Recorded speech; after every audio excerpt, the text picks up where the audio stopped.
Isang ulilang bata ang nagtataglay ng isang napakalakas na Demon Lord na nakakulong sa kanya sa loob ng 1,000 taon.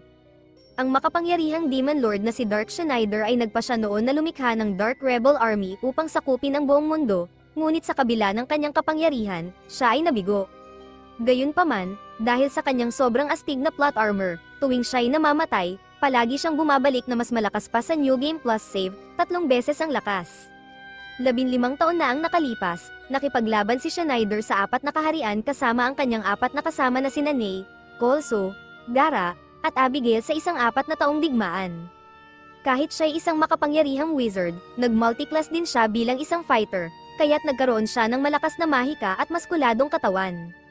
Matapos ang 4 na taong labanan, isang pari na nagngangalang Jeyo Noto Soto ang nakabasa ng manga at nalaman na muling mabubuhay si Dark Schneider. Kaya't natagpuan niya ang bagong anyo ni Dark Schneider, isang sanggol na nagngangalang Lucian Renlen, at kanyang sinelyuhan ang mga kapangyarihan at pagkakakilanlan nito sa sanggol, parang Pokemon.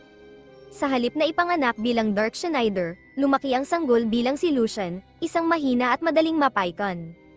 Kahit na magkaibang tao sila, pareho ng kaluluwa sina Lucian at Schneider, at kung mamamatay si Lucian, mamamatay rin si Dark Schneider. 15 taon pagkatapos noon, ang kaharian ng Matalakana ay nasa malaking panganib.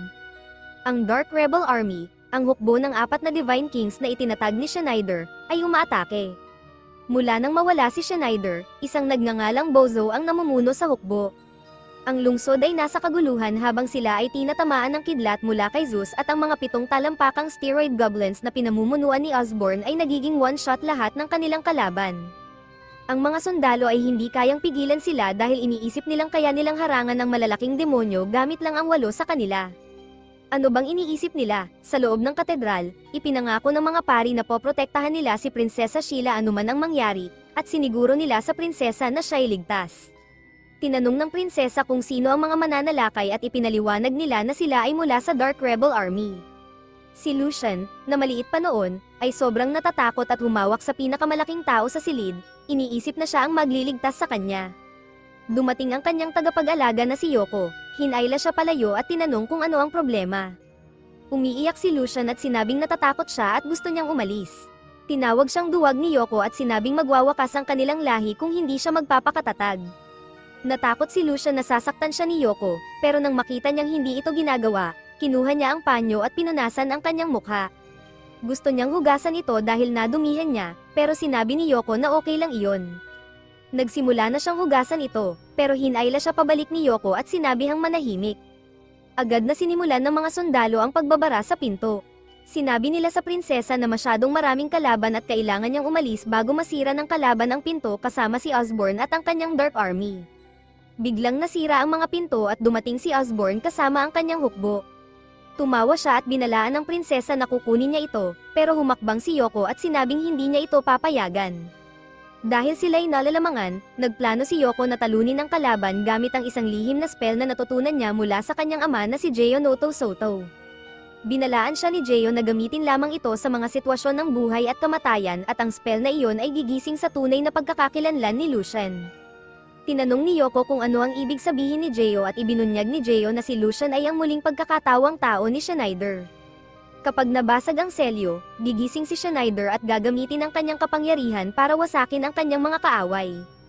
Idinagdag ni Jeyo na upang makumpleto ang spell, kailangan ng halik ng isang birheng dalaga. Binibigyang diin niya na hindi dapat magka-boyfriend si Yoko dahil siya ang napili upang maging tagapagligtas ng mundo. Nakikita ito bilang tamang pagkakataon, nagpasya si Yoko na halikan ang walang malay na si Lucian na nasugatan sa isa sa mga atake ng kalaban.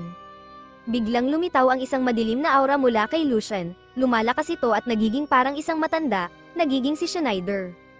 Nagulat at natakot ang lahat sa pagbabalik ng Demon Lord. Nagsimulang tumawa si Schneider na parang baliw dahil siya ay malaya na upang sakupin ang mundo, hanggang sa pigilan siya ng kwento.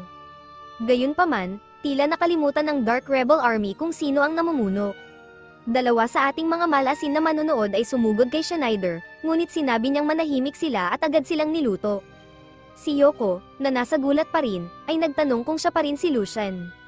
Sumagot si Schneider na siya pa rin si Lucian, hindi makapaniwala ang mga tao sa kanilang mga mata sa pagbabalik ng Demon Lord.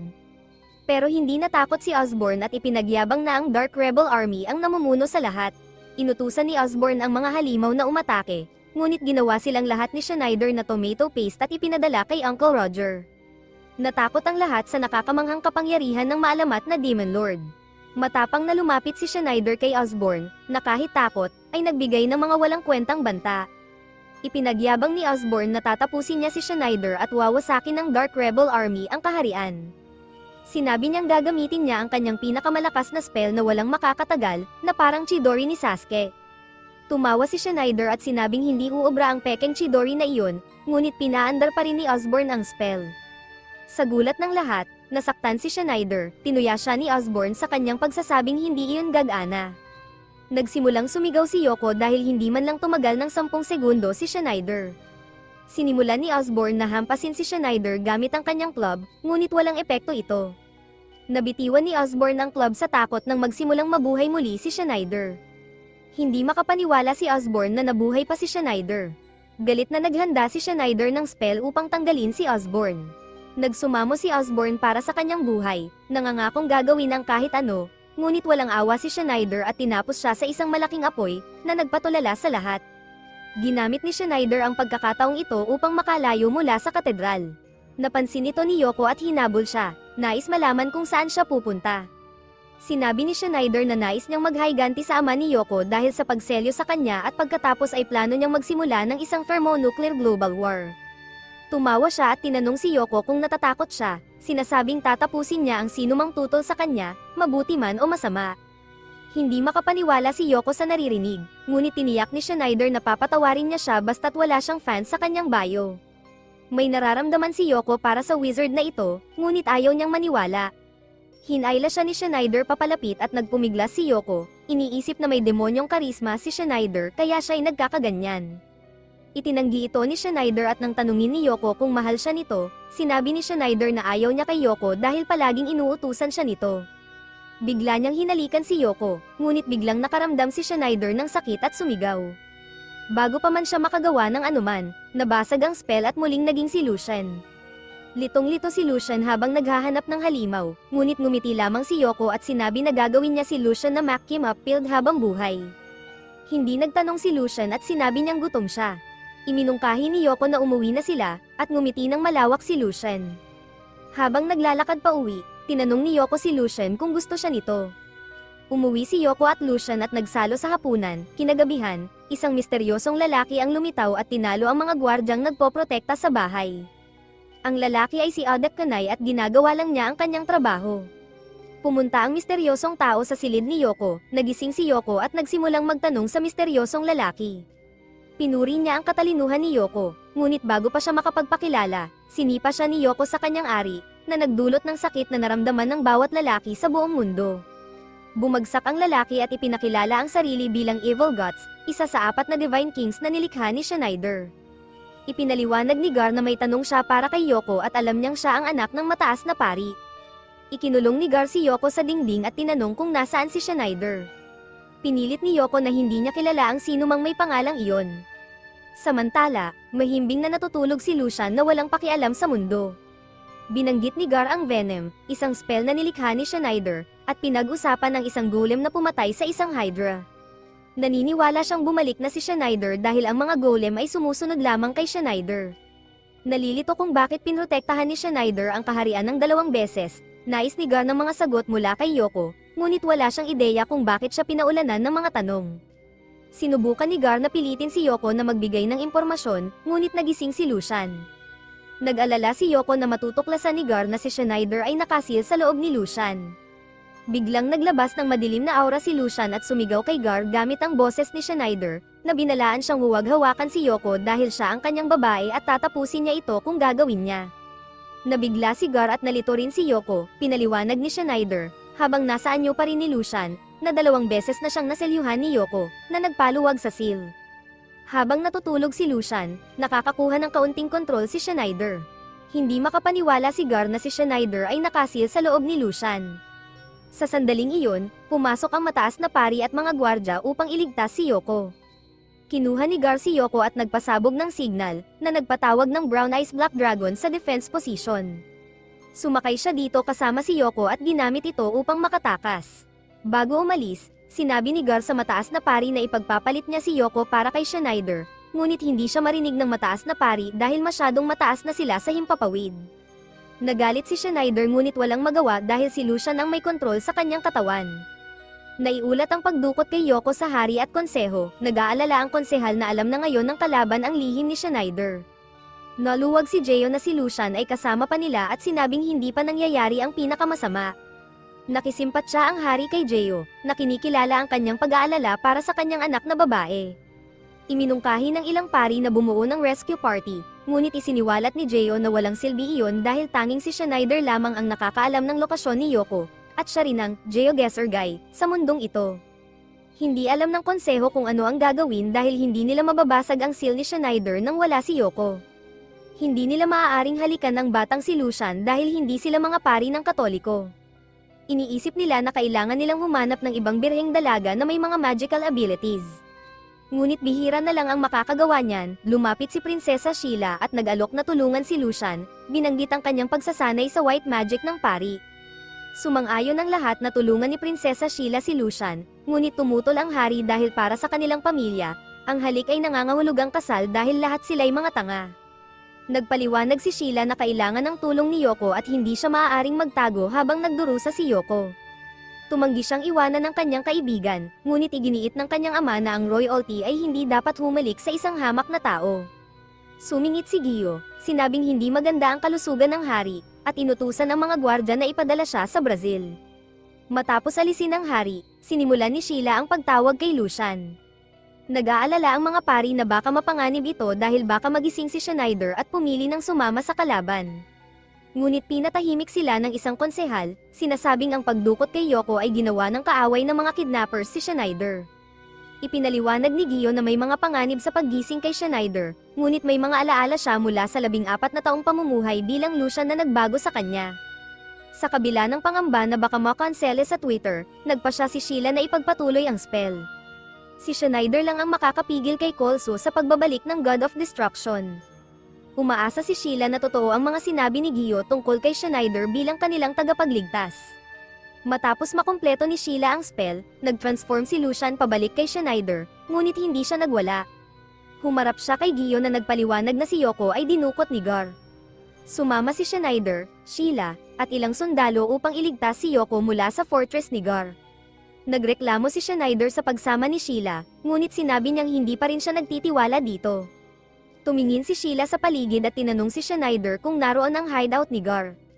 Sumagot si Schneider na si Gar ay may base sa Grave Valley sa nakalipas na 15 taon. Inutusan ni Sheila ang mga sundalo na sumulong at sinubukan nilang alamin kung paano makakapuslit papasok sa gate. Iminungkahi ni Sheila na dumaan sa gate, ngunit sinabi ng komandante na dapat siyang tumigil sa pagbabasa ng Sunso dahil mapapahamak sila. Nagsimula si Schneider na tumawa at sinabing gusto niya ang ideya. Sumulong siya at binasag ang gate, at ang mga debris ay nagpatumba sa mga gwardya. Ang komandante ay may hinala dahil walang mga sneaky bastards na sumusubok na pigilan sila. Biglang lumitaw ang isang minotaur mula sa isang pader. Nakita ni Schneider ang isang hagdan pataas at sinabihan ng mga gwardya na pigilan ang minotaur habang siya at si Sheila ay umakyat, iniwan ng mga gwardya na mamatay. Habang umakyat sila sa hagdan, napansin ni Sheila ang isang pulang espada na malapit, iniisip na ito ay isang legendary loot. Walang pag-aalinlangan, kinuha niya ito, ngunit pinigilan siya ni Schneider. Ang espada ay natatakpan ng apoy at natakot si Sheila, sinabing ayaw ng espada na hinahawakan ito nang walang pahintulot. Tinanggal ni Schneider ang espada mula sa kanyang kamay ngunit nataman siya sa proseso. Ipinaliwanag niya na may spell trap sa espada, nag-alala si Sheila habang dumudugo si Schneider at bumagsak sa lupa. Sa kabila ng kanyang sakit, sinaway niya si Sheila dahil sa kawalan ng pag-iingat. Ang mas masama pa, ang espada ay may lason, habang nagpapahinga ang ulo ni Schneider sa kandangga ni Sheila, nangako siyang gagawin ang anumang hilingin niya. Humiga si Schneider at sinabi kay Sheila na sipsipin ang lason mula sa sugat. Habang ginagawa ito, biglang nabuhay ang fire sword at lumitaw ang isang demonyo na nagngangalang Epet mula rito. Binalaan ni Epet sina Schneider at Sheila na babayaran nila ito ng kanilang mga buhay at pinatindi ang apoy sa paligid nila. Ngunit sinorpresa ni Schneider si Epet sa pagiging kakaiba niya. Sa kabila ng mga pagtatangka ni Epet na takutin sila sa pamamagitan ng pagpapatindi ng apoy at pagcast ng isa pang spell, madali siyang natalo ni Schneider. Ipinaalam ni Schneider kay Epet na ang spell ay kanya, ngunit nagiging malabo ang kanyang paningin dahil sa lason. Upang protektahan si Sheila, nagpa siya si Schneider na gamitin ang 1% ng kanyang kapangyarihan. Tinakpan niya silang dalawa ng isang barrier at sinabihan si Sheila na huwag gumalaw. Nagpa siya siyang labanan si Epet, na pinatindi ang apoy sa paligid ni Schneider. Tinawag ni Epet na tanga si Schneider sa pag-alis sa kanyang barrier, sinasabing hindi niya siya matatalo. Nag-alala si Sheila para kay Schneider, ngunit tiniis niya ang init at nag-counterattack. Tinuya ni Epet si Schneider, tinatanong kung hindi siya natatakot sa 2,000 degree flame. Sinimulan ni Schneider ang kanyang atake, at nabigla si Epet nang makita kung paano lumikha si Schneider ng apoy na mas mainit kaysa sa kanya. Ipinaliwanag ni Schneider na siya nga iyon at hindi na kailangang ipaliwanag pa. Hindi makapaniwala si Epet sa kanyang narinig ni Gar ang ingay at ngumiti habang daladala si Yoko, alam niyang nandyan si Schneider. Ginamit ni Schneider ang kanyang kapangyarihan upang itapon si Epet palabas ng bintana. Hindi makapaniwala si Epet, isang fire spirit, na natalo siya ng isang tao sa unang pagkakataon sa loob ng 300 taon. Pinagmasdan ni Schneider si Epet habang ito'y natunaw sa usok at bumalik sa pagiging espada. Nadismaya si Schneider dahil masyadong madali para sa kanya si Epet at nais niyang makalaban ng mas mahihirap na kalaban. Nagulat ang mga ninja sa silid na tinanggap ni Epet ang pagkatalo at bumalik sa pagiging espada. Pati si Gar ay hindi napasunod si Epet, ngunit ngayon si Schneider na ang may-ari ng espada. Kinuha ni Schneider ang fire sword at sinabing wala itong silbi sa kanya bilang isang wizard dahil wala siyang kasanayan sa long sword. Kailangan niya itong respetuhin upang magamit. Habang inaangat ang espada, tinawag niya si Gar na ilabas si Yoko. Nagpulasan ang mga ninja sa takot na baka gamitin ni Schneider ang espada bago ito ay activate. Lumitaw si Gar na daladala si Yoko at ngumiti, sinasabing 15 taon na mula nang huli niyang makita si Schneider. Naantig si Yoko na dumating si Schneider para iligtas siya. Binitiwan ni Gar si Yoko at pinuri si Schneider sa pagkatalo kay Epet. Binanggit niya kung paano noon, pinamunuan ni Schneider ang 400 Jillian armies at halos nasakop ang mundo. Sa kabila ng lahat ng spell na ginamit ni Schneider at ang lason sa kanyang sistema, alam ni Gar na nasa limitasyon na si Schneider. Sinabi niyang espesyal si Yoko para kay Schneider dahil ginawa niya ang lahat para iligtas ito, na hindi pangkaraniwan sa kanya. Karaniwan, si Schneider ang personifikasyon ng kasamaan at gagawin ang lahat upang manalo, kaya't natatakot ang mga tao sa kanya. Ngunit nakakatuwang makita na isang batang babae tulad ni Yoko ang nagpapakilos sa kanya.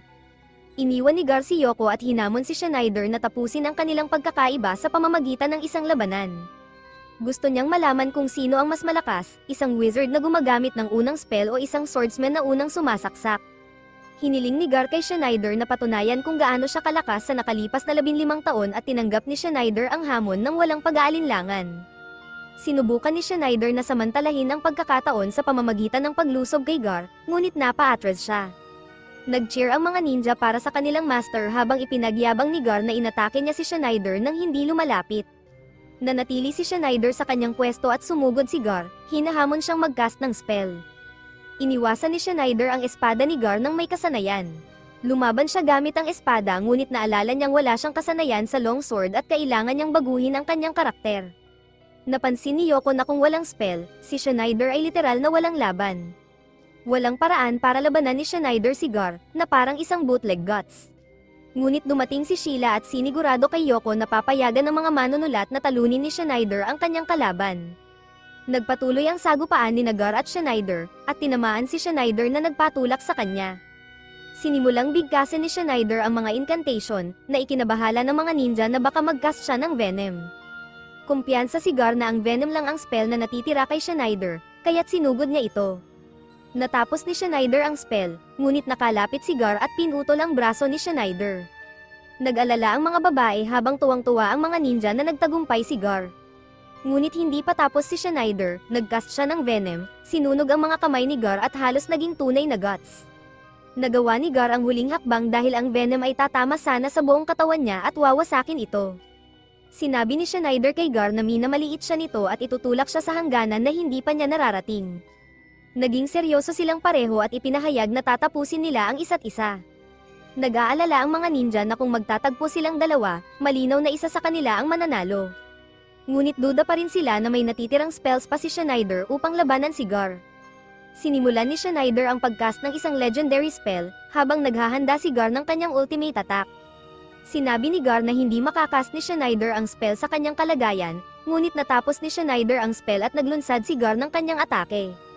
Ngunit sinalubong ito ni Schneider, nagulat si Gar na ang kanyang ultimate attack, mas mabilis pa sa bilis ng tunog, ay na-parry ni Schneider. Biglang nagsimulang gumuho ang fortress at tumawa si Schneider.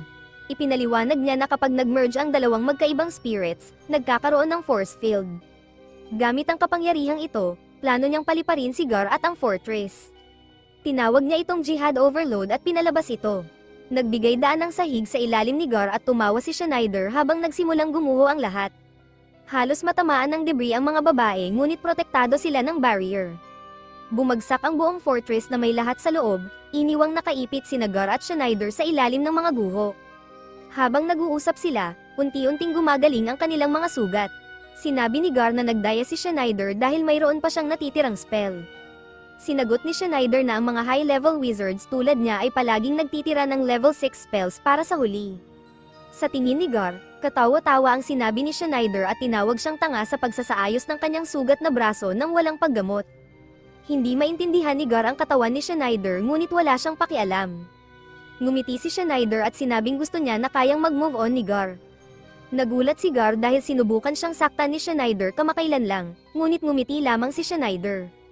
Biglang naalala ni Gar si Lars, na parang isang Pokemon. Tinawag niya si Lars, at ligtas na hawak ni Lars si Sheila. Ibinigay ni Sheila si Lars kay Gar at natuwa itong ligtas ang dragon. Ipinaliwanag ni Yoko na ang barrier ang nagprotekta kay Lars at pati na rin sa kanila. Napagtanto ni Gar na pinrotektahan ni Schneider si Lars. Hindi siya makapaniwala na kahit pagod na si Schneider, inisip pa rin itong protektahan ang lahat maliban sa kanyang sariling mga sundalo na natalo ng Minotaur kanina. Sa kanyang nakaraang buhay, walang pakialam si Schneider at tatapusin sana sina Gar at Lars. Ngumiti si Gar at sinabing hindi niya alam na ganun pala ka-chill si Schneider. Namangha si Sheila na sa kalagitnaan ng laban, pinili pa rin ni Schneider na protektahan ang kanyang mga kaaway. Tumalikod si Schneider kay Yoko, ngumiti at nagsimulang gumalaw sa harap niya. Nagpasalamat si Yoko sa pagligtas sa kanya, at tinanong ni Schneider kung iyon lang. Idinagdag ni Yoko na cool siya, na ikinatuwa ni Schneider, at pagkatapos ay sinorpresa niya si Yoko. Samantala, pinanood ni Abigail ang laban ni Schneider at Gar. Alam niyang lilipat ng panig si Gar at muling magtatrabaho para kay Schneider, kaya nagdesisyon siyang ipadala ang Dark Elf na si Kolso upang atakihin ang Matalakana. Pagkatapos makipag-ayos kay Schneider, sinabi ni Gar sa grupo na inaatake ng Dark Rebel Army ang kaharian ng Matalakana, na nagdulot ng pag-aalala. Nagmamadali silang bumalik sa kastilyo upang protektahan ang kaharian habang papalapit ang Dark Army. Nagpadala si Gar ng kanyang ninja army upang labanan ang mga halimaw. Nagbago ang sitwasyon nang sumali si Ney sa laban, agad niyang inatake si Gar habang nakasakay sa Wyvern. Nagsagupaan sila ng mga espada na lumikha ng kidlat na nagpatamba sa kanila mula sa Wyvern. Ligtas silang lumapag sa lupa at natuwa si Gar na makita si Ney, ngunit hindi siya natuwa. Tinanong ni Ney kung bakit siya nagtaksil sa 4 na Divine Kings. Sinabi ni Gar na mas masaya ang plano ni Schneider at hindi siya katulad ni Griffith. Naasar si Ney at idineklara na tatapusin niya si Gar gamit ang kanyang lihim na Harayan sword style, na ngayon ay hindi na lihim. Ginamit ni Ney ang kanyang lihim na Harayan sword style upang putulin muli ang braso ni Gar. Ang atake ay napakalakas na nagdulot pa ng kidlat na sumabog at nagwasak ng isang bahagi ng tulay. Nag-aalala ang mga ninja para sa kanilang master, ngunit buti na lang ay mayroon si Gar ng Obak hair at naibalik ang kanyang braso. Hinarap ni Ney si Schneider at ipinakita ang kanyang galit mula sa nakaraan. Noong bata pa si Ney, nahanap siya ni Schneider bilang ulilang bata at pinalaki siya, hanggang sa naging magkasintahan sila. Ngunit iniwan ni Schneider ang 4 na Divine Kings. Habang nagrereklamo si Ney tungkol sa nakaraan, niyakap siya ni Schneider mula sa likod. Sinubukan ni Ney na makawala ngunit hinigpitan ni Schneider ang kanyang yakap at tinanong kung iniisip pa rin niyang patayin siya imbes na magpakasaya sa mga sandaling magkasama sila. Inamin ni Ney na determinado siyang tiyakin na hindi na muling mabubuhay si Schneider. Gayunpaman, ginamit ni Schneider ang kanyang demonic charisma upang mabihag si Ney sa kanyang mga salita. Itinaas niya si Ney at tinanong kung bakit siya nagkakaganoon. Nagsimulang magreklamo si Ney tungkol sa paraan ng pakikitungo ni Schneider sa kanya at sa ibang babae rin. Siniguro ni Schneider na sa loob ng 100 taon na magkasama sila, mahal niya si Ney higit sa kanino man. Nakumbinsi si Ney sa mga salita ni Schneider at handa na siyang hawakan ang mukha nito nang mapansin niyang nagbabago ang kulay ng kanyang kuko. Naalala niya ang babala ni Abigail na kung hindi niya mapapatay si Schneider o kung magpapalit siya ng panig, magbabago ang kulay ng kanyang kuko at sisibog ang kanyang katawan. Nakita ni Ney na nagiging lila na ang kanyang kuko, palatandaan na malapit na itong maging pula. Napansin ni Schneider ang kanyang nag-aalalang mukha at tinanong kung ano ang problema. Tinulak siya ni Ney, tinawag siyang duwag, at sinabing hindi uubra ang kanyang mga taktika sa kanya. Naguluhan si Schneider habang pinapanood si Ney na sumakay sa kanyang griffin. Nagbabala si Ney na babalik siya kasama ang kanyang hukbo upang tapusin si Schneider at ang Matalakana. Sa ngayon na wala na si Ney, bumalik sila sa kastilyo upang gamutin ang mga sugat ni Gar. Sa hapunan, napansin ni Schneider na malamig ang pakikitungo sa kanya ni Yoko. Hindi niya mauari kung bakit at tinanong siya ni Schneider kung bakit siya galit. Nagsimulang mag-alboroto si Schneider na parang bata, umiiyak pa at sinabing hindi patas na binabalewala siya ni Yoko. Tumugon si Yoko sa parehong tono, sinasabing hindi siya galit, siya lang ay isang babae. Pagkatapos ng pagtatalo nila ni Yoko, nagpahinga si Schneider sa kanyang silid nang maramdaman niyang nagiging ligaw ang mga elemental spirits. Bumalik si Ney at nagcast ng napakalakas na spell na tinawag na Mid-Death, na sumire sa isang bahagi ng kastilyo. Naiinis si Schneider na hindi siya nakapag-react agad at napansin niyang medyo mahina ang magic na ito para sa isang thrash metal band. Nagulat si Lars sa paggamit ni Ney ng ganoong kalakas na spell. Ipinaliwanag ni Schneider na kaya siya tinawag na Empress of Thunder. Naiinis si Schneider na sobrang seryoso na ni Ney at nagpasya siyang hamanin siya. Pinipigilan ni Sheila si Schneider, umiiyak at nagmamakaawang huwag siyang umalis dahil baka mapatay siya. Nag-aalala rin si Yoko na baka hindi makalabas ng buhay si Schneider kung lalabanan niya si Ney, na kanyang anak at mahal. Sinubukan ni Yoko na kausapin siya ngunit biglang hiningi ni Schneider ang motion. Nalito si Yoko ngunit binigay ito at pinaikot ito ni Schneider sa hangin, sinalo, at sinabi kay Sheila na ganoon siya maglokohan. Tiningnan niya si Ney at sinabing sigurado siyang hindi siya papayag ang umalis nang walang laban. Nagdesisyon siyang kailangan niyang pumunta at inutusan silang magtago. Dumating si Ney sakay ng kanyang griffin, nagdeklara na babalik siya at handa na siyang tapusin si Schneider. Nadismaya si Schneider at binalaan siya na hindi siya makakalakad pagkatapos ng 2 round kasama niya. Nag-aalala si Gar dahil nagsimula na ang kanilang laban at magiging masama ito. Napansin ni Gar na naayos na ni Ney ang kanyang nasirang espada, ang Renan, at ang mga pagkakataon ay laban kay Schneider. Nagcast si Schneider ng spell na tinatawag na I'm Going to Fly spell, na nagpahintulot sa kanya na lumipad sa langit, na ikinagulat ng lahat dahil hindi naman pwedeng lumipad ang mga tao. Hindi nababahala si Ney at naghanda ng spell na nagpasiklab ng kidlat. Tinanong ni Schneider tungkol sa spell at ipinaliwanag ni Ney na maraming high ancient spells na hindi alam ni Schneider. Itinaas ni Ney ang espada at lumikha ng lightning sphere. Hindi pa ito nakita ni Schneider at ipinaliwanag ni Ney na ang sphere ay may spell na tinatawag na I'm going to absorb all spells around me. Ibig sabihin ay hindi na makakagamit si Schneider ng kanyang mga spells sa laban. Nagsimulang sumipsip ng magic ni Schneider ang sphere, na nagdulot ng kanyang pagbagsak sa lupa. Nag-aalala ang mga babae para kay Schneider habang napagtanto ni Gar na matalino si Ney na lumipat sa sword fight dahil matatalo siya sa magic duel. Mapanganib ito para kay Schneider dahil maaaring umatake si Ney mula sa taas gamit ang kanyang espada. Tulad ng inaasahan, sumugod si Ney kay Schneider, sinasabing wala siyang laban ngayon na sealed ang kanyang magic. Ngunit sinorpresa siya ni Schneider sa pamamagitan ng pag-counter gamit ang isang fire spell na agad na sinipsip ng sphere. Tinawag ni Ney na walang silbi ito at naghanda ng isang makapangyarihang atake na tinatawag na Send this bozo flying to a wall, na nagpadala kay Schneider sa pader. Tumayo si Schneider, na pagtatanto na hindi niya kayang labanan si Ney nang walang sandata. Naghanda na si Ney na gawin ang huling blow nang biglang may lumipad sa kanyang tabi at bumagsak sa likod ni Schneider. Lumabas si Epet, ang guardian ng Fire Sword, at binalaan si Ney na hindi na niya masasaktan ang kanyang master. Hindi inaasahan ni Schneider na makita si Epet, paalala ni Epet na siya ang tamang may-ari ng Fire Sword at ang espada ay nakatakdang ipagtanggol ang kanyang master. Kung lalabanan ni Schneider si Ney at ang kanyang Renan, si Epet ay magiging kanyang espada sa laban na ito, na nagiging Fire Sword. Nagalit si Ney dahil nawawala ang kanyang pagkakataong manalo.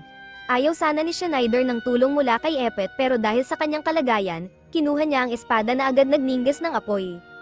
Handa na siyang labanan si Ney na naghanda ng isa pang slash, sinasabing hindi siya magkakamali muli. Nang sumugod siya, tinarget ni Schneider ang kanyang griffin, hinati ito sa dalawa at inihaw na parang masarap na rotisserie griffin. Tumalon si Ney at ligtas na lumapag sa lupa, ngumiti si Schneider ngunit biglang nagkaroon ng bitak ang lupa sa ilalim niya at siya ay bumagsak. Tumayo si Schneider upang makabawi mula sa pagkahulog. Lumapit si Ney, pinuri siya sa pagtame kay Epet at paggamit ng fire sword, ngunit sinabi niya na patutunayan niyang hindi siya katapat ng bagong Thunder Beast na nasa kanyang espada. Sinabi ni Schneider na tigilan na ang pagyayabang at sugurin siya. Ang dalawang magic swords, isa na may apoy at ang isa na may kidlat, ay nagliliwanag sa kanilang mga espesyal na kapangyarihan. Excited ang mga ninja para sa malaking laban, ngunit sinabi ni Gar na nasa alanganin si Schneider. Nakasil ang kanyang magic at kahit na mas malakas ang fire sword kaysa sa Renan at may mahusay na pisikal na lakas, matatalo siya ni Ney sa sword fight. Sa tingin ni Gar, hindi tatagal ang laban dahil isang malakas na atake ang magtatakda ng panalo. Nakatayo lang sina Schneider at Ney, handa nang umatake anumang oras. Nagdesisyon si Ney na gawin ang unang galaw gamit ang kanyang ultimate move. Nag-alala si Gar para kay Schneider at sinabihan siyang tumakas. Sinubukan ni Schneider na harangin ang atake gamit ang fire sword, ngunit nahihirapan siya. Biglang tinawag ni Epet ang pangalan ni Schneider, sinasabing mahusay siyang master at kailangan pa ng mundo ang kanyang kapangyarihan. Kinuha ni Epet ang labanan at parehong nawalan ng espada ang magkalaban. Sinabi ni Epet kay Schneider na hindi niya papayag ang matalo siya ni Ney. Nagiging parang isang crazy stand battle ito na may mga espada na lumulutang at nagbabanggaan sa ere. Akala mo ay isang berserk reference, pero JoJo reference pala. Hindi masaya si Schneider sa pagsasakripisyo ni Epet, ngunit nagpaalam si Epet sa kanya, na nagnanais na manalo siya. Sinalpak ni Epet ang sarili at ang Renan sa isang lightning sphere, sinisira pareho. Nagalit si Schneider, minumura si Epet sa paggawa ng isang mapanganib na bagay. Walang pakialam si Ney at sumugod kay Schneider, pinaalala sa kanya na nasa laban pa rin sila. Ginamit niya ang kanyang matalim na mga daliri upang tusukin ang noo ni Schneider. Ngumiti si Ney, iniisip na nakuha niya ang buhay ni Schneider. Nagulat ang lahat habang bumagsak ang katawan ni Schneider. Sinubukan ni Yoko na kumbinsihin ang sarili na immortal si Schneider at babalik siya sa buhay. Nakahiga sa sahig, naalala ni Schneider ang mga salita ni Epet at biglang nagkaroon siya ng mga malulupit na anime powers. Naisip ni Ney, "Oh, you've got to be kidding me," nang biglang hinawakan siya ni Schneider. Naguluhan ang mga ninja dahil akala nila ay natuhag na ng mga kamay ni Ney ang utak ni Schneider, ngunit hindi nila alam na wala siyang utak. Ipinaliwanag ni Gar na mula nang mawala ang lightning sphere na sumipsip ng magic ni Schneider, bumalik ang magic field na nagpoprotekta sa kanya. Ngayon ay may pag-asa na siyang labanan si Ney, bagaman pantay sila sa isang magic duel, may panganib na isa o pareho sa kanila ay mabura, hindi tulad ng sword fight na pwedeng itigil ang pag-swing ng espada. Hindi matigil ang mga magic spells kapag nakast na. Nabigla si Ney na buhay pa si Schneider, mabilis siyang tumayo, hinawakan ang kamay ni Ney at nagdeklara na magbabayad siya sa kanyang ginawa. Sinabi niyang hindi na niya itinuturing si Ney bilang anak o kasintahan at kailangan na niyang mamatay bilang kalaban. Nagulat si Ney ngunit pinakawalan ang sarili mula sa pagkakahawak ni Schneider, sinabing hindi niya kailanman itinuring si Schneider bilang ama o kasintahan. Umatras sila at nagsimulang mag-cast ng kanilang domain expansion sabay, at lumipad sa kalangitan, naglalaban gamit ang Hollow Purples. Magkasing lakas ang mga spells nila kaya sumabog ito. Ngumiti si Ney, kinikilala ang kakayahan ni Schneider, na sinabing walang nakakatalo sa kanya sa isang lightning spell sa loob ng 15 taon. Pinuri ni Schneider si Ney sa kanyang pagyaman, nagbabala si Gar na kailangan nilang maging maingat sa susunod na clash o baka silang dalawa ay mawala. Ngumiti si Schneider at nagdesisyong mag-cast ng isang fire spell, ang parehong ginamit niya upang talunin si Epet. Nag-aalala si Gar na baka gustong saktan ni Schneider si Ney. Sinabi ni Ney kay Schneider na huwag siyang maliitin at nag-cast ng eksaktong parehong fire spell. Sumigaw si Gar na itigil na nila ito dahil baka pareho silang mamatay, ngunit nag-charge sila sa isa't isa. Sa kalagitnaan ng labanan, naalala ni Schneider ang mga panahong inalagaan niya si Ney, na nagdulot ng pagbaba ng kanyang kapangyarihan at bilis. Nagresulta ito sa isang pagsabog na nagpadala sa kanya palayo at lumikha ng malaking sphere ng apoy na nagdulot ng malaking butas sa ulap. Napagtanto ni Gar na ang damdamin ni Schneider ang nagbawas sa kanyang lakas. Sinabi ni Gar na dapat manatili siyang focused at itigil ang pagtripping, ngunit pinigilan siya ng mga ninja dahil sa alalahanin sa kanyang sugat. Nagagalit si Ney na hinayaan ni Schneider ang kanyang damdamin na makaapekto sa kanilang deathmatch, isang bagay na hindi niya ginagawa noon. Sa kabila ng inaasahan, hindi natalo si Schneider at na-unlock ang Super Saiyan 1. Bumangon siya na may mas malaking kapangyarihan, pinupuri ang sarili sa pag-conjure ng kamanghamanghang kapangyarihan upang muling mabuhay. Lahat ay naluwag nang makita siyang buhay matapos tiisin ang isang malakas na magic attack. Tumawa siya, tinatawag silang mahihinang commoners habang ipinagyayabang na siya ay isang bayani na pinili ng Diyos. Ngunit nabunyag ang kanyang bluff nang magsimulang magdugo ang kanyang ulo at bumagsak siya sa kanyang mga tuhod. Lumipad si Ney, pinupuri ang kanyang tila immortality ngunit idineklara na ito na ang kanyang katapusan dahil wala na siyang natitirang lakas. Binalak niyang tapusin si Schneider ngunit sinabi niya na siya ang mag-blur ng kanyang chocolate cakes sa sandaling ito. Nalito si Ney ngunit binaliwala ang mga salita ni Schneider, iniisip na baka sinasabi niya ang mga bagay na ito sa kahit sinong babae. Sa kabila ng kanyang pagdududa, biglang tinawag ni Schneider ang pangalan ni Ney na nagpahinto sa kanya. Pagkatapos ay inamin ni Schneider na mahal niya ito. Hindi pa rin kumbinsido si Ney at naging curious, inaakusahan si Schneider na muli na namang nagpapakita ng kanyang demonic charisma. Nagsimula si Ney na mag-recite ng isang anti-R spell, isang mapanganib na galaw dahil ang pagkawala ng konsentrasyon ay maaaring magdulot ng pag-atake ng mga summon spirits sa summoner. Tumanggi si Schneider na umatras sa laban at nagsimula na naman ang isang round. Pareho silang nag-initiate ng flight spell, lumulutang sa ere. Nag-counter si Schneider sa pamamagitan ng pag-summon ng fire spirits na kayang tapatan ang thunder spirits ni Ney. Humanga si Gar habang pareho silang nag-summon ng maraming spirits sabay-sabay. Nag-launch si Ney ng 4 na thunder spirits kay Schneider, na nagpadala ng kanyang fire spirits upang mag-counter. Sa gitna ng sagupaan ng mga spirits, tinawag ni Schneider si Ney sa kanyang palayaw at hiningi na itigil na niya ito, ngunit iginiit ni Ney na huwag niyang gamitin iyon. Halos matamaan si Schneider ng isang kidlat kaya't napilitang tumakas kasama ang kanyang mga spirits. Hinabol siya ni Ney kasama ang kanyang sariling spirits. Habang hinahabol, tinanong ni Schneider si Ney tungkol sa ideal society na gusto niyang buuin at kung bakit nais niyang sakupin ang mundo. Tinanong niya ang tungkol sa pagkahumaling ni Ney kay Kolso at ang plano nitong magkaroon ng harem pagkatapos masakop ang mundo. Ipinaliwanag ni Ney na ang Sorcerer Kingdom ay kumakatawan sa isang ideal na lipunan na pinamumunuan ng magic, malaya mula sa rasismo, kahirapan, at digmaan. Naniniwala siya na ito ay isang pangarap na sulit ipaglaban. Tinanggihan ni Schneider ang ideyang ito, sinasabing ang pagkamuhi at kaguluhan ay bahagi ng kalikasan ng tao at imposibleng makamit ang eternal na kapayapaan. Tumugon si Ney na ang isang bulgar na tao tulad niya ay hindi kailanman mauunawaan ang kanyang pananaw. Isinalaysay niya kung paano, bilang isang half-elf na isinilang sa panahon ng digmaan, siya ay tinanggihan ng parehong mga tao at elves.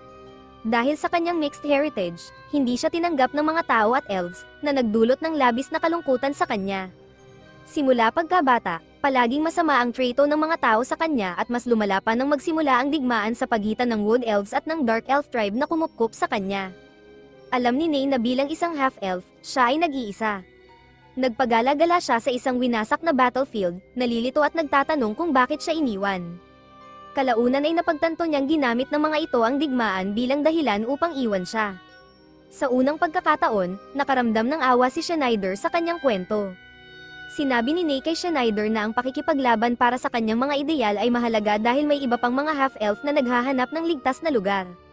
Nagdesisyon si Ney na gamitin ang isang malaking lightning strike laban kay Schneider, ngunit nahuli ni Schneider ang kanyang kamay at pinaalalahanan siya ng panahon nang una silang magkita.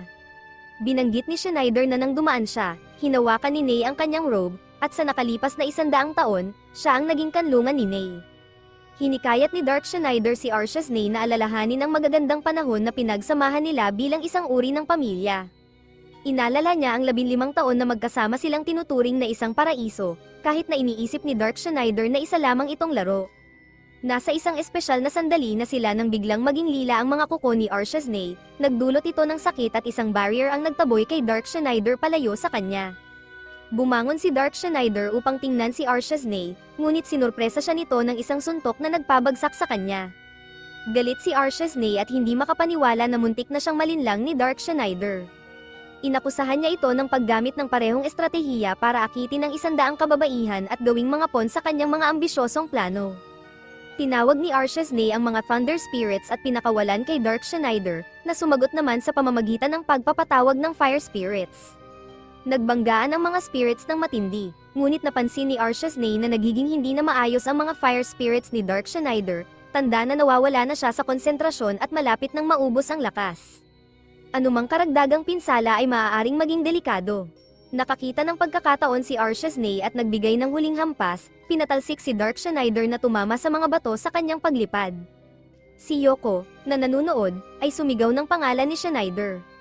Inalala ni Yoko ang sinabi ni Schneider na hindi siya ang kanyang anak, isang bagay na laging lumalabas sa kanilang mga pagtatalo, at paminsan-minsang sinasabing, I love you, kapag siya ay humihingi ng tawad.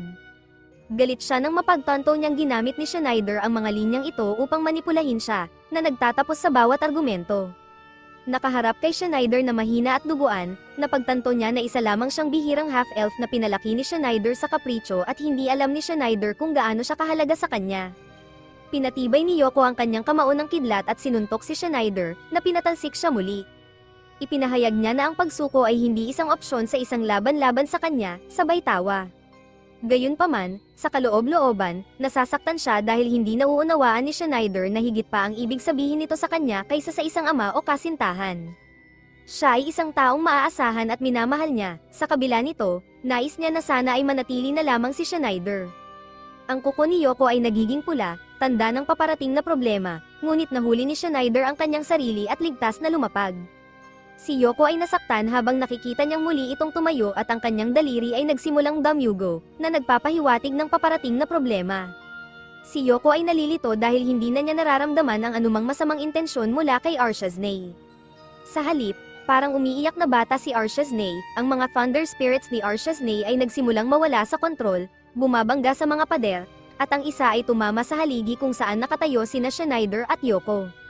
Nakita ito ni Schneider at tinawag si Yoko, sumisigaw ng kanyang pangalan.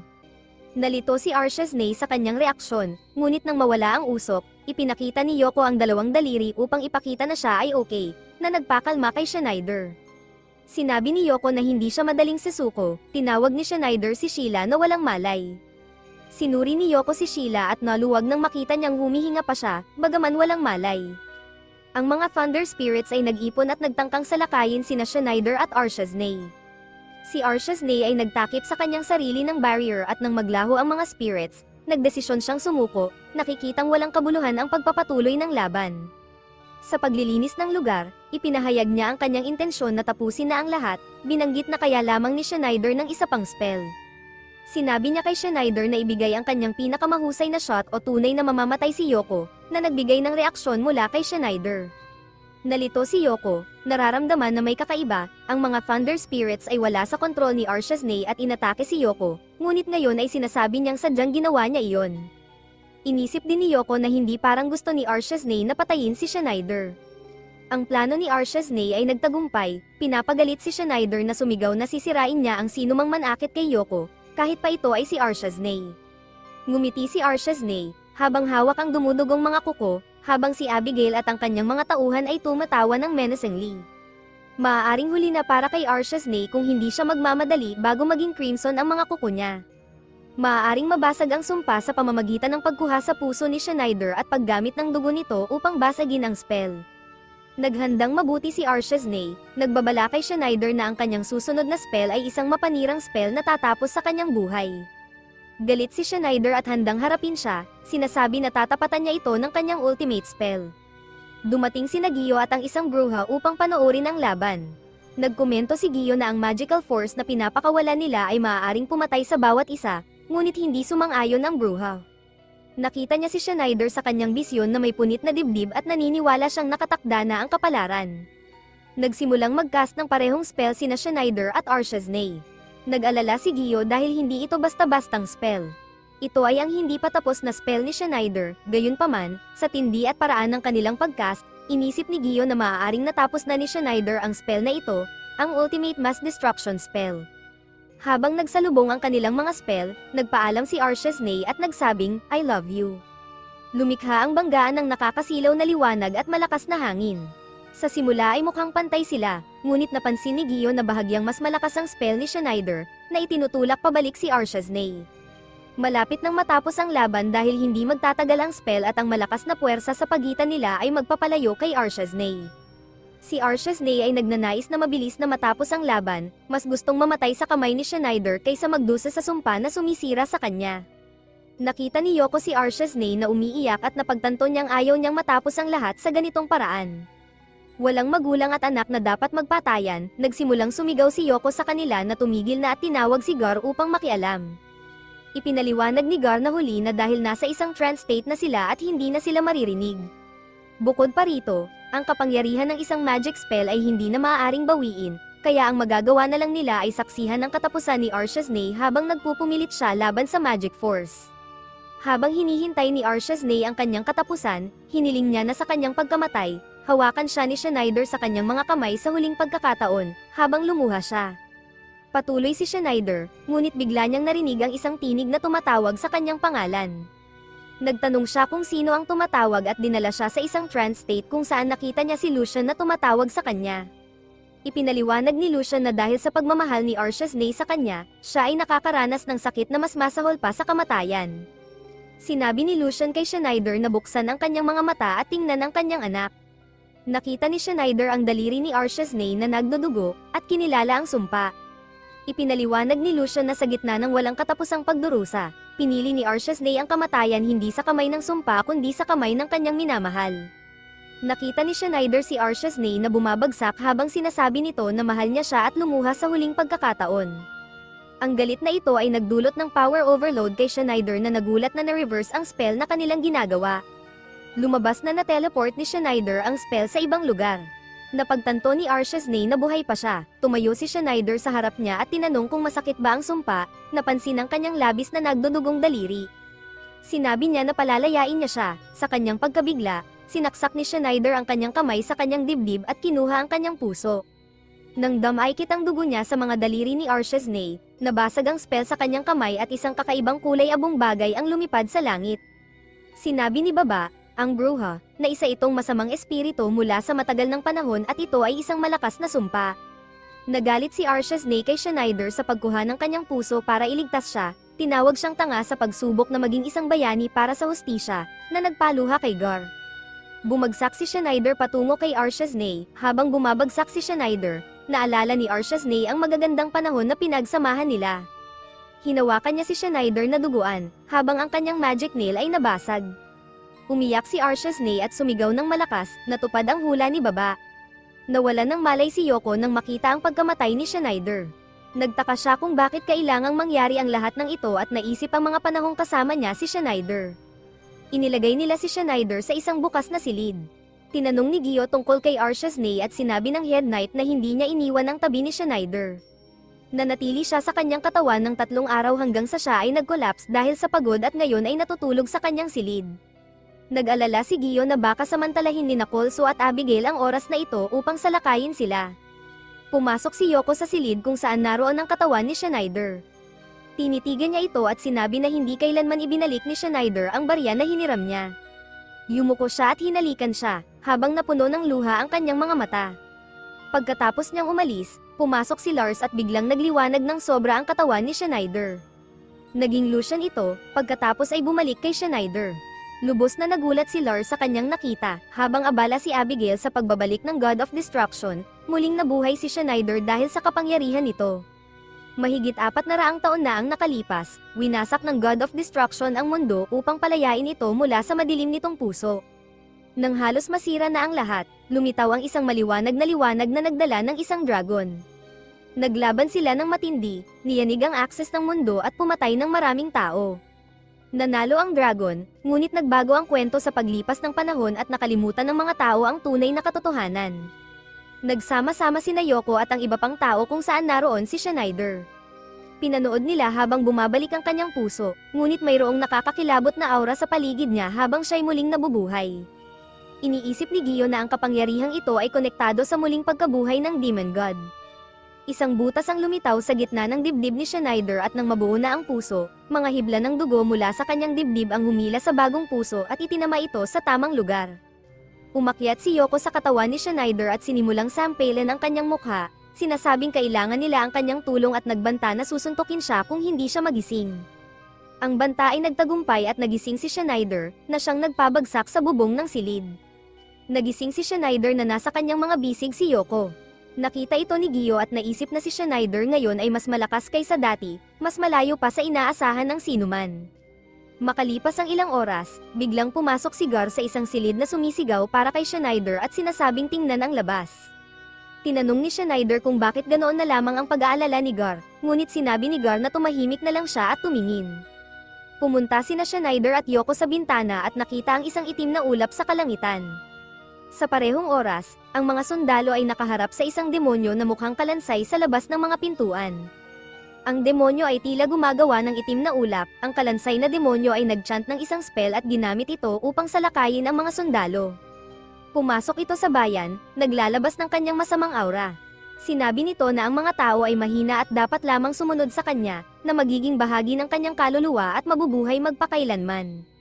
Kasama sina Gio, Yoko, at ilang iba pa sa itaas ng kastilyo. Ang dalawang pari na kasama nila ay natakot at sinabing tapos na ang lahat sa isang halimaw tulad ni Lick na nagpapalaganap ng pagkabulok. Ipinaliwanag nila na ang kasalukuyang sitwasyon ay katulad ng nangyari 50 taon na ang nakalilipas sa Purple Castle. Sinabi ni Yoko na narinig niya ang kastilyo ngunit hindi alam ang nangyari doon.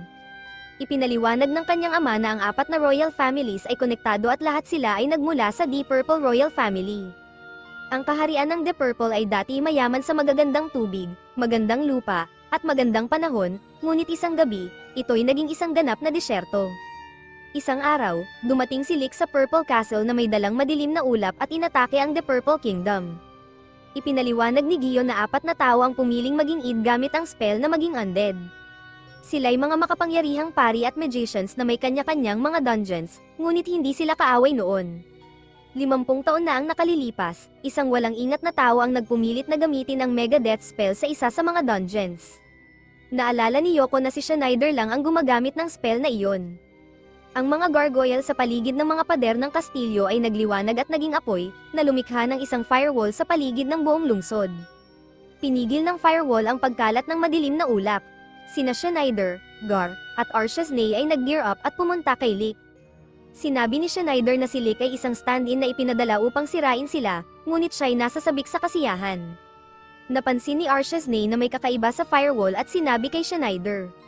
Sinabi niya na ang id ay makapangyarihang undead monsters na mas matalino kaysa sa mga tao, ngunit ang id na ito ay sumusunod kay Abigail at sumusunod sa kanyang mga utos.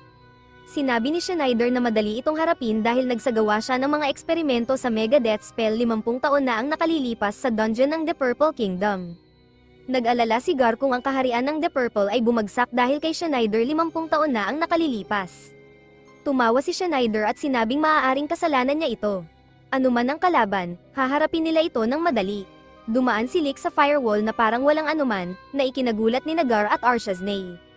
Lumapit si Schneider kay Lick upang harapin siya, nakilala siya ni Lick, sinasabing matagal na mula nang huli silang magkita. Sumang-ayon si Schneider, inatake ni Lick gamit ang maraming dark spirits. Nagtaka si Lick kung paano nag-uutos si Schneider ng ganitong kalaking dark power, ngunit hindi na niya ito inintindi. Nandito siya upang kunin ang bagay na ipinangako ni Abigail sa kanya. Nilikha ni Schneider ang isang malaking apoy na nagsasabing hindi niya papayag ang makadaan si Lick, na ikinagulat ni Lick. Pinagmalaki ni Lick ang pagiging isang gwapong bayani at inatake si Schneider. Nagsalita siya ng isang barrier spell na ikinagulat ng lahat, at sinabi niyang ginawa niyang walang silbi ang lahat ng spells ni Schneider. Tinawag siyang tanga ni Schneider, itinuro na ang barrier ay nagbablock din sa spells ni Lick, kaya't wala siyang magagawa bilang isang kalansay lamang. Tumawa si Lick at ipinakita ang Satan Ring, ang ikatlong demonic treasure.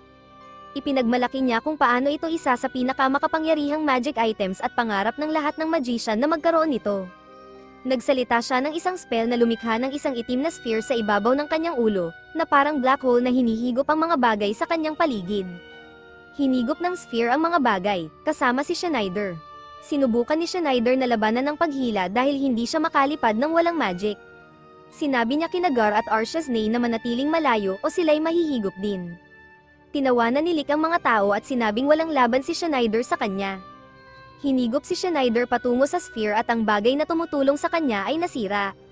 Tumalon si Archesnay upang iligtas siya, hinawakan ang kanyang kamay at sinaksak ang kanyang espada sa konkreto, na nagpigil sa kanila sa paghila. Sinaway ni Schneider si Archesnay na bitawan siya o siya rin ay mahihigop sa black hole. Umiiyak si Archesnay at sinabing kahit mamatay siya, hindi niya bibitawan si Schneider. Nagalaw si Schneider sa kanyang mga luha at salita. Ang espada ni Archesnay ay nagsimulang mag-crack, si Gar ay nabigo sa pag-iisip ng solusyon. Sinabi ni Lick kay Schneider na may iligtas niya ang kanyang sarili kung aakyat siya sa ibabaw ni Archesnay, ngunit sinabi rin niyang naging mahina si Schneider dahil sa emosyon at pag-ibig. Tinawag siyang walang pag-asa na tao na natrap sa damdamin. Nagdesisyon si Schneider na labanan si Lick bilang isang tao at nahigop sa black hole. Tinawag siya ni Archesnay habang nasira ang kanyang espada at siya'y muntik ng mahigop. Hinawakan ni Gar ang kanyang espada upang iligtas siya ngunit bumitaw na siya upang sundan si Schneider. Nagsara ang black hole, na natrap sina Schneider at Archesnay sa loob. Ipinagmamalaki ni Lick ang kanyang tagumpay, ngunit lumapit si Gar upang labanan siya, hinugot ang isang espada na may kidlat na ikinagulat ni Lick. Mabilis na inatake ni Gar si Lick at pinalipad siya sa bayan. Ibinuhos ni Gar ang lahat ng kanyang enerhiya sa laban, ngunit bumagsak siya sa lupa, naalala ang isang biro ni Schneider tungkol sa kanya bilang isang biro ng mga Diyos. Tumakbo ang mga kaibigan ni Gar upang tulungan siya at dalhin siya sa isang mediko. Pinag-usapan nila ang espada ni Gar, sinasabing maaaring nag-drain ito ng kanyang life energy, ngunit ipinagmamalaki nila si Gar sa kanyang pagsasakripisyo. Ngunit muling bumangon si Lick gamit ang Satan Ring upang bumalik sa buhay. Nagbanta siyang wawasakin ang mga ninja, tinawag silang mahina, ngunit nanindigan sila upang protektahan si Gar. Sinabi ni Gar na gusto niyang takasan sila ngunit hindi niya magawa. Bago pa man makaatake si Lick, kinagat siya ni New the Thunder Beast mula sa likod sa balikat. Ang Fire Demon na si Af ay humawak sa black hole upang makalabas sina Schneider at Archesnay. Natakot si Lick at tinanong kung paano nakatakas si Schneider.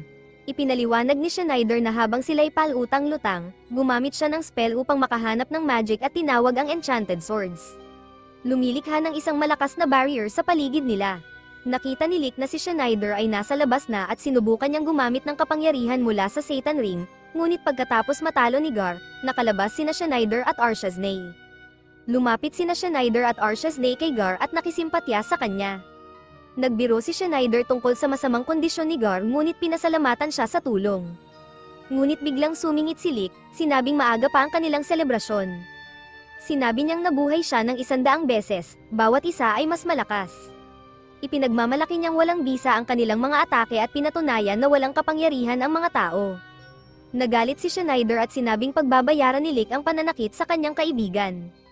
Naging apoy ang kanyang espada, sinugod siya ni Lick upang patayin, ngunit madaling hiniwan ni Schneider siya sa kalahati, na sinindihan si Lick. Isinusumpa ni Lick si Schneider, sinabing malapit na niyang maaga ang Satan Ring kay Abigail at buksan ang kapangyarihan nito upang magkaroon ng magic na mas malakas kaysa sa God of Destruction. Pagod na si Schneider sa pagsasalita ni Lick, hiniwan niya ito sa huling pagkakataon upang tapusin siya. Habang naglalaho si Lick, lumino ang mga ulap at naging alikabok. Naisip ni Archesnay ang huling mga salita ni Lick, lalo na ang kapangyarihang mas malaki kaysa sa God of Destruction. Naalala niya ang isang bagay mula 15 taon na ang nakalipas at nagtaka kung iyon ang ibig sabihin ni Lick. Napansin niyang bumabalik ang Satan Ring sa kastilyo. Nagulat si Abigail na makita ang singsing na bumalik at nagtaka kung paano natalo si Lick. Sa pagkasira ng kanyang mga plano at pagkatalo ng mga assassins, nagdesisyon siyang pumunta sa ilalim ng kastilyo ng Metallica na mismo. Hinahabol niya ang selyo ni Sheila ngunit hinarang siya ni Archesnay. Sinubukan niyang pigilan siya ngunit ginamit ni Abigail ang singsing upang mag-transform sa Omega Abigail. Aktibo ang Satan Ring, ang Demon Mail, at Demon Mace na bumuo ng isang buong armor na bomb-alot kay Abigail, ginagawa silang isang makapangyarihang nilalang. Tinalo ni Omega Abigail si Archesnay at malapit na itong tapusin nang dumating si Schneider na nagcho-chant ng spell. Lumingon si Abigail upang makita kung saan manggagaling ang atake.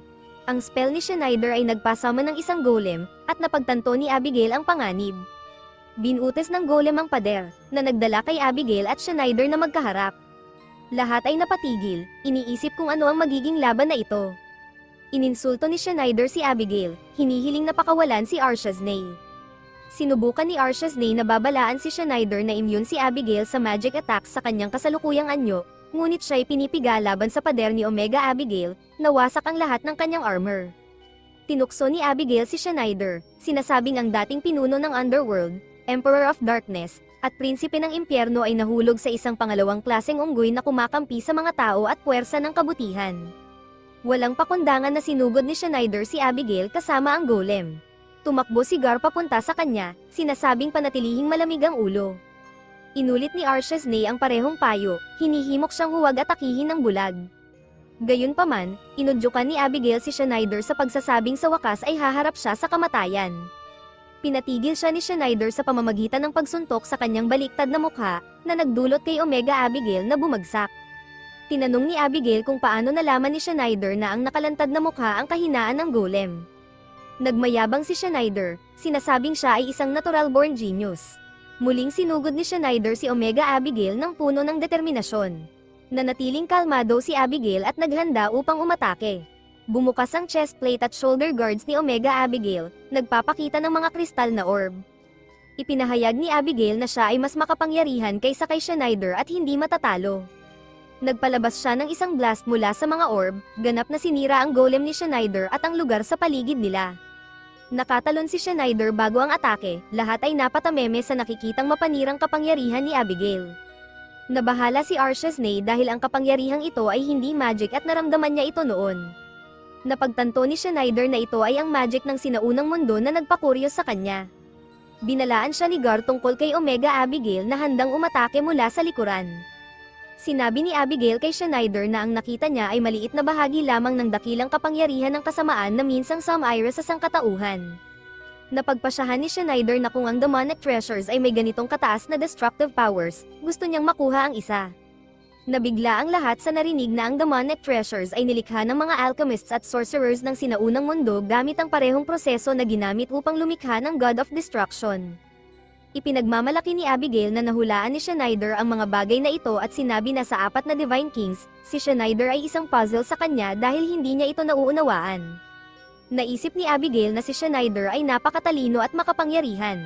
Tinanong niya si Schneider kung luluhod at susunod ba siya kapalit ng kapangyarihan, ngunit tumanggi si Schneider. Nagdesisyon si Abigail na durugin si Schneider sa ilalim ng mga paa ni Omega Abigail. Nagsaya siya, iniisip na natalo na niya si Schneider at maaari nang makuha ang huling selyo upang sirain ang mundo. Nagpanik ang mga tao sa paligid, pakiramdam nila'y nawalan na sila ng bayani. Laking gulat ng lahat ng buhay pa si Schneider, itinutulak si Omega Abigail gamit lamang ang kanyang lakas. Tinawag ni Schneider si Abigail na ilusyonado at sinabing ipapakita niya kung ano ang tunay na kasamaan. Itinapon niya si Omega Abigail laban sa mga pader ng kastilyo, ipinahayag na ipapakita niya ang ilang kapangyarihang kanyang iniimbak.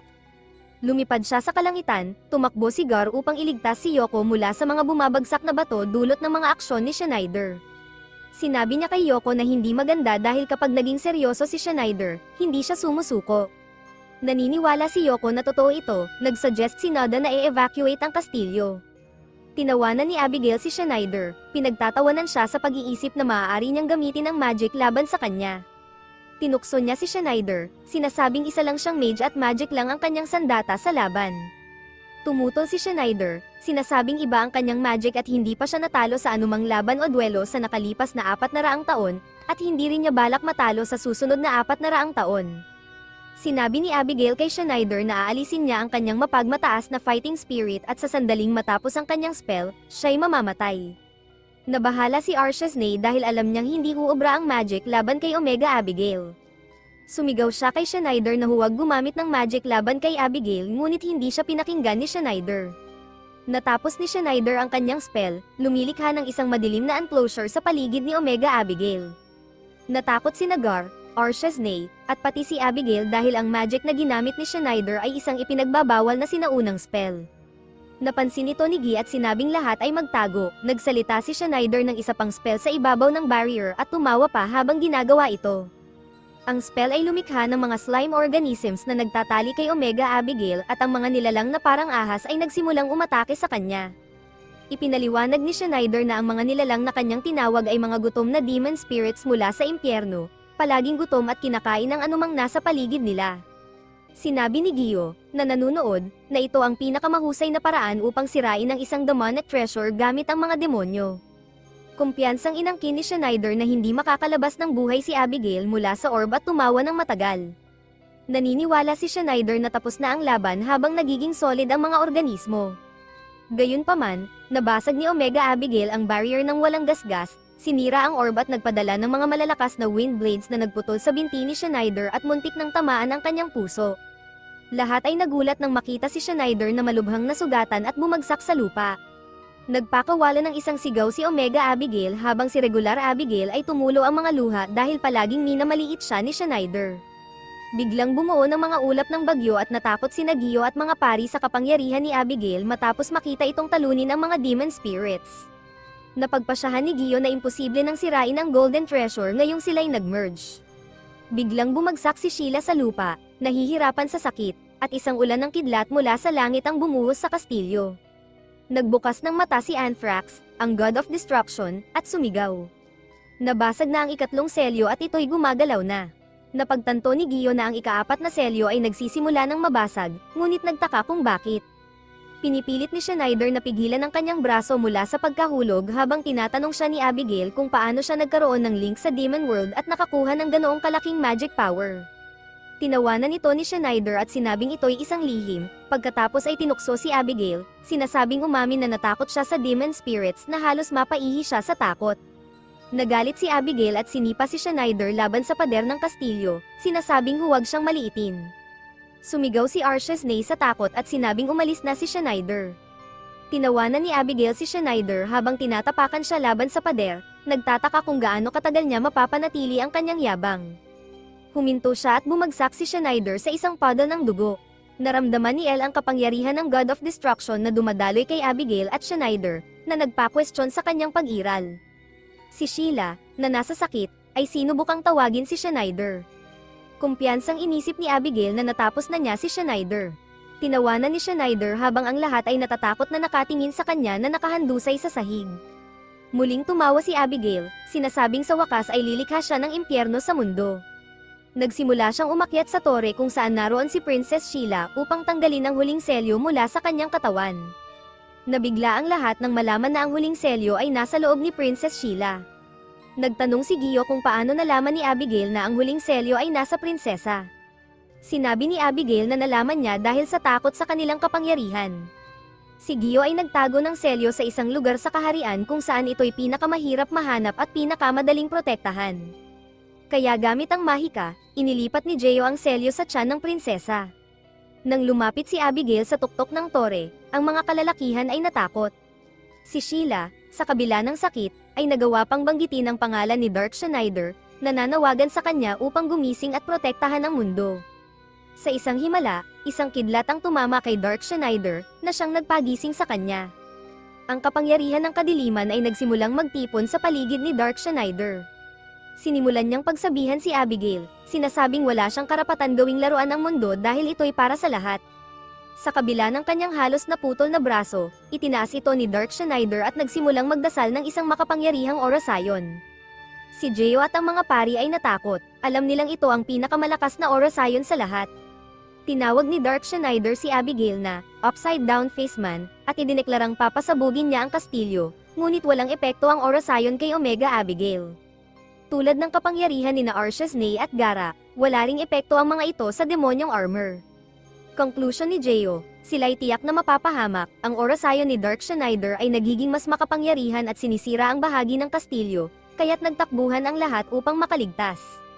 Habang patuloy si Dark Schneider sa pagcast ng orasayon, dumudugo na ang kanyang braso.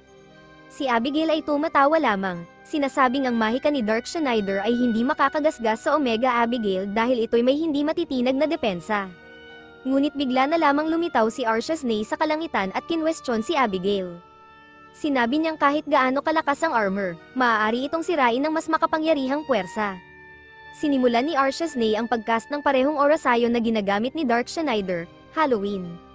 Lahat ay nag-cheer para sa kanya, umaasang magtatagumpay siya laban kay Abigail. Nagsimulang matakot si Abigail, iniisip na baka talagang gumana ang orasayon. Nang i-shoot ni Archesnay ang orasayon kay Abigail, alam niyang sapat na ang lakas nito upang sirain ang barrier nito. Kung hindi ito gumana, alam niyang hindi nila magagapi ang tatlong pinagsamang demonyong yaman, ngunit hindi siya sumuko. Parehong si Archesnay at Dark Schneider ay patuloy sa pag-atake at sa wakas ay nasira nila ang defensive barrier. Ang kanilang kapangyarihan ay nagtagpo at umakyat sa kalangitan bago maglaho. Bumagsak ang mga bato kay Abigail, dinurog siya, nagdiwang ang lahat, Iniisip na nasagip na nila ang kastilyo, ngunit panandalian lamang ang kasiyahan. Tumawa si Abigail at bumangon mula sa mga guho, tinutuya sila. Sinabi niyang kung iyon lang ang lakas ng kabutihan laban sa kasamaan, sila'y talo na. Ngayon, ang armor ay may kakaibang marka at hindi makapaniwala si Gaara na hindi gumana ang napakalakas na atake. Na-realize ni Archesnay na may anti-magic spell sa armor, kaya hindi ito naaapektuhan ng mga espada at mahika. Patuloy na tinutuya ni Abigail si Dark Schneider, sinasabing tatapusin na niya ang pagiging legendary wizard nito. Hindi makabangon si Dark Schneider dahil sa mga sugat at pagkapagod. Muling tumawa si Abigail, idineklara na ang araw na ito ang simula ng kawalan at pagkawasak sa lupain. Nawalan na ng pag-asa ang lahat, napagtantong wala na silang magagawa upang pigilan ang kasamaan. Lumapit si Abigail kay Dark Schneider, sinasabing siya ang magiging sakripisyo upang likhain ang lupaing impyerno. Ngunit hindi sumuko si Dark Schneider, tumayo siya at sinabing si Abigail ang siyang matatalo. Tumawa lamang si Abigail sa tapang ni Dark Schneider. Nagmamadali si Archesnay papunta kay Dark Schneider, naniniwalang hindi siya mabubuhay nang wala ito. Hinawakan ni Gaara ang kanyang espada at tumakbo papunta kay Dark Schneider, ngunit hinarang sila ni Yoko. Sinabi niyang hindi mamamatay si Dark Schneider, na may matibay na paninindigan. Patuloy na nagsasalita si Abigail tungkol sa pagtatapos ni Dark Schneider, plano niyang gamitin ang Kingstone ng armor upang gawing abo si Dark Schneider, katulad ng ginawa niya sa Golem. Binalaan niyang lilipulin niya ang mga kaibigan at minamahal ni Dark Schneider. Sinubukan ni Archesnay na tumakbo kay Dark Schneider ngunit hinayla siya pabalik ni Gaara, pinipigilan siya. Nag-aalala rin si Gaara dahil wala pang gumagana laban kay Abigail, ngunit nagtitiwala siya kay Yoko na nagsabing magtiwala sila. Napagtanto ni Gio na ang kapangyarihan ng kadiliman sa loob ni na Abigail at Schneider ay naaapektuhan ang selyo sa tiyan ng prinsesa na si Sheila. Kung patuloy itong lalakas, ito'y magbibitak, umiiyak ng desperado si Sheila, umaasang mabubuhay si Schneider dahil siya lamang ang makakapagligtas sa kanila. Nagawa ni Schneider na tumayo kahit isang paa at isang braso na lamang ang natitira sa kanya. Ngunit hindi siya sumusuko, pinapanumbalik ang kanyang lakas at idineklara na hindi siya susuko at sa pagkakataong ito, siya ang magwawagi. Naghanda sina Abigail at Schneider para sa kanilang huling laban. Kapwa nila inilunsad ang kanilang mga atake sa isa't isa. Nagmayabang si Abigail na hindi matitinag ni Schneider ang kanyang depensa, ngunit isiniwalat ni Schneider na may isang meya ng punto sa armor ni Abigail. Pilit niyang tinulak ang kanyang sarili sa kabila ng atake ni Abigail at tinamaan ang meya ng punto, dahilan upang gumuho ang armor at magkapira-piraso. Ito'y tagumpay ngunit hindi ganap, isinakripisyo ni Schneider ang kanyang katawan at nahati ito sa dalawa. Niyakap ni Yoko ang itaas na bahagi ng katawan ni Schneider, habang umaagos ang luha sa kanyang mukha. Lahat ay nag-aalala para sa kanya ngunit may ngiti sa mukha ni Gaara at Yoko nang marahan himasin ni Schneider ang buhok ni Yoko. Nagsimulang umiyak si Schneider nang tanungin ni Gaara kung bakit, isiniwalat na hindi na siya makakapiling si Yoko dahil nawawala ang isang mahalagang bahagi sa kanya. Binato siya ni Yoko ng bato, sinasabing mabuti nang nawala ito. Ngunit hindi pa tapos ang sorpresa, muling bumangon si Abigail at gamit ang ilang tentacle na nakakabit sa kanyang katawan, hinawakan niya si Yoko. Lahat ay nagulat at nagalit dahil buhay pa rin si Abigail. Pinilit ni Yoko na makawala, ayaw niyang mamatay si Schneider dahil sa kanya. Sinubukang tumayo ni Schneider gamit ang kanyang kalahating katawan ngunit binaril siya ni Abigail, binalaan siyang huwag gumalaw kung mahalaga sa kanya ang buhay ni Yoko. Lumitaw mula sa lupa ang mga tentacle at pinigilan si Gaara at Archesnay.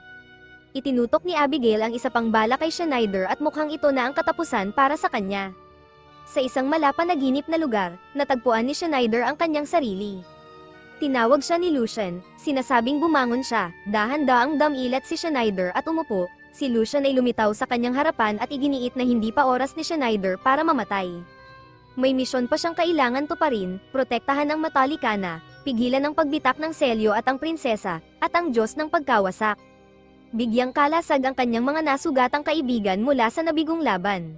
Iginiit ni Lucian na magkasama nilang gagawin ito para sa mga taong mahal nila at para sa buong mundo. Ngunit tinapak ni Schneider ang kamay ni Lucian, ikinagulat nito. Sinabi ni Schneider na wala siyang pakialam sa mundo o sa pag-ibig. Ipinahayag ni Schneider na pag-aari niya ang mundo at lahat ng magagandang babae. Galit na galit dahil pinagmukha siyang tanga ni Abigail, idineklara ni Schneider ang kanyang intensyon na patayin si Abigail. Pagdilat niya, bumalik siya at hinamon si Abigail na ipagpatuloy ang laban. Binibigyang diin na kahit kalahati lamang ng kanyang katawan ang natitira, hindi ito magiging hadlang. Nagulat si Abigail na buhay pa si Schneider habang nagalak ang kanyang mga kaibigan sa kanyang pagbabalik. Sinabi ni Schneider kay Abigail na ito na ang huling pagkakataon, determinado siyang patayin si Abigail ng minsanan. Kung muling mabubuhay si Abigail, papatayin ulit siya ni Schneider. May ginawa si Schneider na nagpabulalas kay Abigail ng pangalan ni Jesus. Pinalibutan ni Schneider ang kanyang katawan ng apoy na nagbigay daan upang siya'y makatayo, at inilunsad ang isang naglalagablab na atake kay Abigail na iniwasan ito. Nagtaka si Abigail kung paano pa rin nagtataglay si Schneider ng napakaraming kapangyarihan at enerhiya. Inakala niya na baka ito'y dahil sa masamang mahika ng Diyos ng pagkawasak. Ang Diyos ng pagkawasak ang nagpapabalik kay Schneider sa buhay tuwing namamatay ito at pinalalakas pa ang kanyang kapangyarihan. Nangyayari ito dahil may malakas na koneksyon ang Diyos ng pagkawasak sa kadiliman. Dati nang pinamunuan ni Schneider ang kadiliman at kilala siya bilang isang demonyo, kaya't malalim ang ugnayan ng Diyos ng pagkawasak kay Schneider. Habang unti-unting naiaalis ang mga selyo ng kapangyarihan ng Diyos ng pagkawasak, patuloy ding lumalakas si Schneider. Kapag nabuksan na ang huling selyo na pumipigil sa kapangyarihan ni Sheila, makakamtan ni Schneider ang napakalaking kapangyarihan. 15 taon na ang nakalipas, humanga sana si Abigail sa pagtaas ng kapangyarihan ni Schneider. Ngunit ngayon, si Schneider ay kalaban na ng mga rebeldeng madilim. Ang pagbabago ni Schneider ay bunga ng isang labanan na naganap 15 taon na ang nakalipas nang makipaglaban siya sa isa sa mga prinsipe ng 5 kabalyero na si Gianotto. Nang sinubukan ni Schneider na mag-cast ng kanyang lihim na orasayon ng muling pagkabuhay, isinelyo ni Gio ang kaluluwa ni Schneider sa loob ni Lucian. Kahit na nabasag ang selyo at nabuhay muli si Schneider, nagbago siya sa loob ng 15 taon na siya'y nakulong. Sinabi ni Abigail na hindi nakarapat-dapat si Schneider sa titulong Evil Incarnate dahil pinalitan ni Lucian ang kanyang puso ng isang pusong tao. Sinubukan ni Abigail na talakayin kung ano ang nagawa ng pag-ibig kay Schneider ngunit ayaw na niyang marinig ito. Sumugod si Schneider kay Abigail at sinuntok siya, sinasabing masyadong madaldal si Abigail para sa isang masama. Sinabi ni Schneider na dapat na siyang manahimik habang siya, ang magandang bayani, ay nag-aalis sa kanya. Hinamon ni Schneider si Abigail na makita ang isang talagang nakakatakot na bagay. Nang sinubukang sumagot si Abigail, sumigaw si Schneider na manahimik ito. Nagpadala si Abigail ng isang stone golem upang atakihin si Schneider ngunit tumalbog lamang ang espada nito sa isang mahiwagang hadlang na pumapalibot kay Schneider, ikinagulat ni Abigail. Idineklara ni Schneider na tatapusin na niya si Abigail. Sinimulan niyang mag-cast ng isang makapangyarihang orasayon nang ipadala ni Abigail ang golem upang manghimasok. Tinawag ni Schneider si Epet, isang nagliliyab na espiritu, na nagsimulang sunugin ang golem.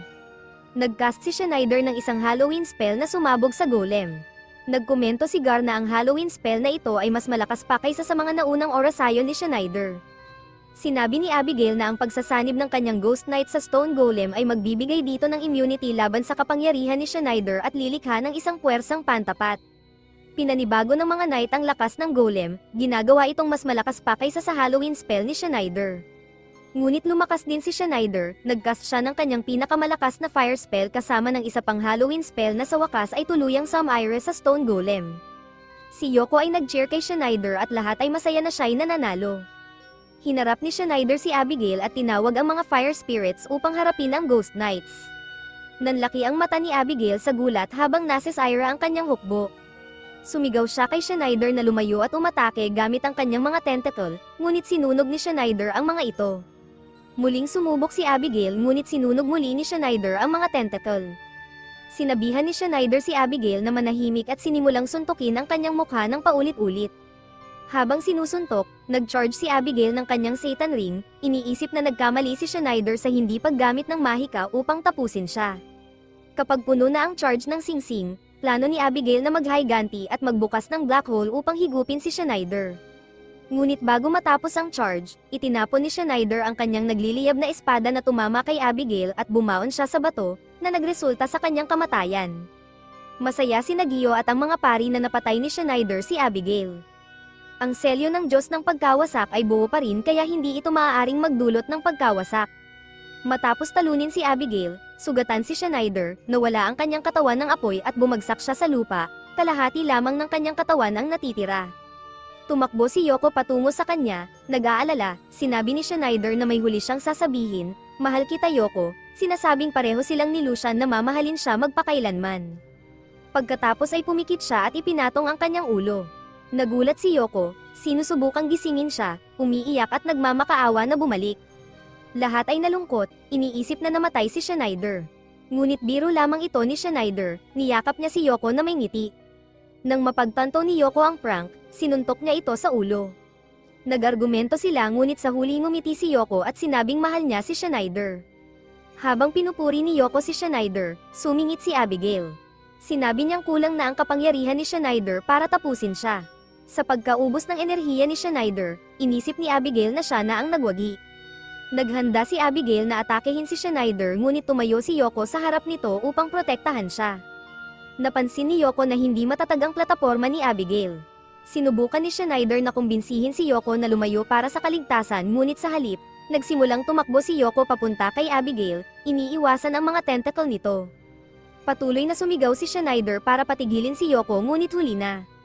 Tinulak ni Yoko ang isang bato na nagdulot ng pagbagsak ng plataporma ni Abigail. Parehong nahulog sina Yoko at Abigail mula sa mataas na bangin. Ito ang paraan ni Yoko ng pagpapakita ng pagmamahal at proteksyon para sa lahat. Nahulog si Yoko sa dagat habang si Abigail ay bumagsak sa tuktok ng tore na tumusok sa kanya. Maraming kulay abo na enerhiya ang lumabas sa katawan ni Abigail, tinatawag itong kadiliman. Bigla itong kumalat, ginagawa ang araw na parang gabi. Ang madilim na ulap ay nagdala ng mga kidlat na nagsimulang sirain ang kastilyo. Ang mga taga-nayon na nanunood mula sa malayo ay inisip na ito na ang katapusan ng mundo habang bumabagsak ang mga debris. Pinuntahan ni Arch si Schneider at muntik nang mabagsakan sila ng isang malaking bato ngunit sumugod si Gara upang harangin ito, patuloy na kumikislap ang mga kidlat at lahat ng matamaan nito ay nawawala, umalis ang espiritu ni Schneider sa kanyang katawan at nakipagtagpo sa espiritu ni Yoko, ang kanilang mga espiritu ay nagsanib. Magkasama magpakailanman, ang selyo ni Lucian ay nabasag din, pinanood ng mga taga-nayon habang ang buong kastilyo ay nawasak sa isang malaking pagsabog.